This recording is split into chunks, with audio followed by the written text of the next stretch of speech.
ये जो राजनीतिक बुजदिल हैं, जिन जिन लोगों ने प्रभु रामचंद्र की जन्मभूमि पर सवाल उठाया, जिन जिन लोगों ने काल्पनिक बताया और जिन जिन लोगों ने राम मंदिर ट्रस्ट द्वारा निमंत्रण देने के बाद निमंत्रण को ठुकराया,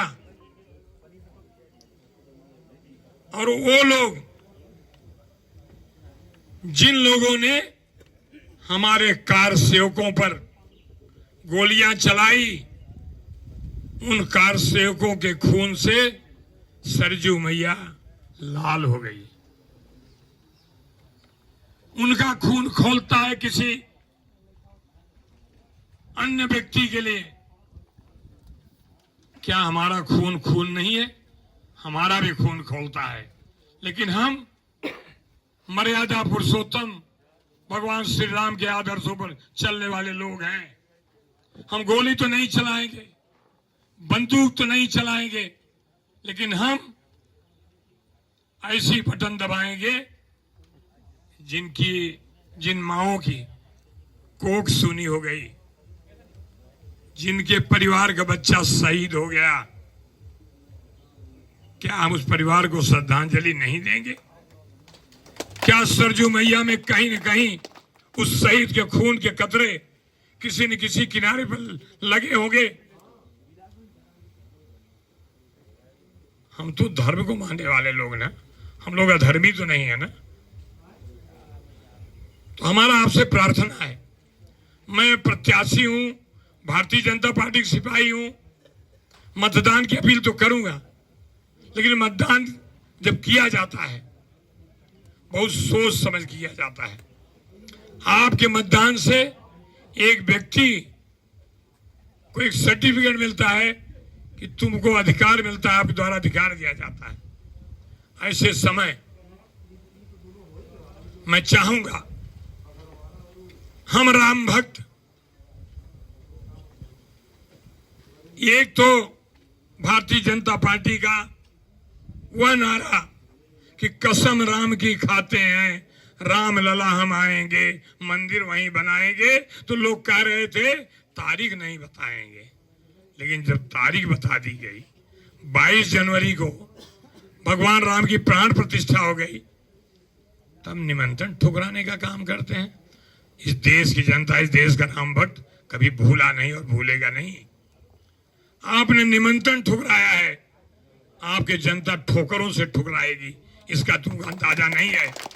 और जब 25 तारीख को सुबह के हमारा विधायक 2-3 जगह कहा, नरेंद्र भैया बटनिया दबा कचकचाई दबाए, हमका बेटा कचकचाई कहा कहीं दूसरे चिन्हों की एंट्री न हो, मशीनिया इतनी तहल जाए कि दूसरे बटन जाए तो कमल में दबाए। और जब 4 तारीख को गिनती में इस ग्राम सभा का शुरू हो, तो वहां जब गिनती शुरू हो ईवीएम मशीन में, तो सिर्फ कमल कमल कमल कमल कमल कमल कमल, इतना कमल निकले कि विधायक या आपका प्रत्याशी, उसी राम की कसम खा के मैं कहता हूं, कृपा शंकर कभी आपको निराश नहीं होने देगा। कृपा शंकर कोई ऐसा काम नहीं करेगा जिससे आपके मान सम्मान को ठेस मिले। लेकिन मेरी अपील है, मेरा निवेदन है, ये बोलने के टाइम मेरे आंख में गीली हो गई है, उन शहीदों के लिए आपको 25 तारीख को अगर राम भक्त हैं तो हम उसी राम की सौगंध खाते हैं कि सिर्फ और सिर्फ कमल के सामने बटन दबाएंगे। और 4 तारीख जो गिनती होगी तो उन बुजदिलों को, उन राजनीतिक नालायकों को जिन्होंने भगवान राम के आस्था पर सवाल उठाया है, भगवान राम को काल्पनिक कहा है, ये हमारा आपका धर्म बनता है, हमारा कर्तव्य बनता है, और ये पूरा करेंगे, ऐसे मुझे पूरा विश्वास है। मैं फिर से एक बार उसी भगवान राम के अयोध्या धाम में जाने की इच्छा हो रही है, जिस भगवान राम के प्राण प्रतिष्ठा के लिए तड़पे हैं, रोए हैं, कई 100 साल इंतजार किया है। हम लोगों के आस्था श्रद्धा के मर्यादा पुरुषोत्तम भगवान राम कैसे अयोध्या धाम में बैठे थे, और आज कैसे बैठे हैं। नवरात्र में भगवान रामलला के माथे पर भगवान सूर्य ने वो किरण सुनकर तिलक किया है। कौन रोकेगा भगवान राम के रथ को? किसकी हिम्मत है भगवान राम के रथ जिसका भगवान सूरज ने तिलक किया? इसलिए चलते हैं भगवान श्री राम के उस अयोध्या धाम में। मेरा गला तो बहुत खराब हुआ और ये भगवान राम के क्या कहा जाए।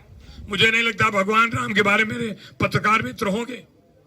अगर कलम चाहे लिखने के लिए तो हिमालय पर्वत को कलम नहीं दे पाएगा।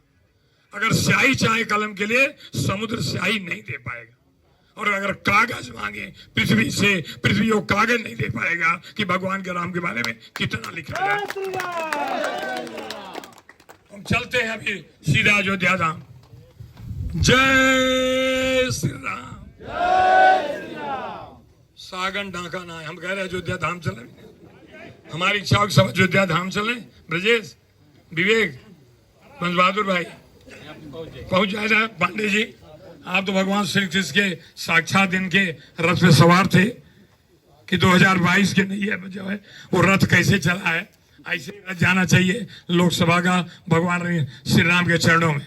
इस बार पहुंच जाए ना, कयुदा में बुलावे पड़े। तैयार है ना सब? पूरी तरह से यार सब लड़के लोग तैयार है ना? जय श्री राम। जय जय सिया राम। मुझे लगता है कि हम लोगों की आवाज प्रभु रामचंद्र के चरणों में अयोध्या धाम पहुंच गई है। जय हिंद, जय भारत।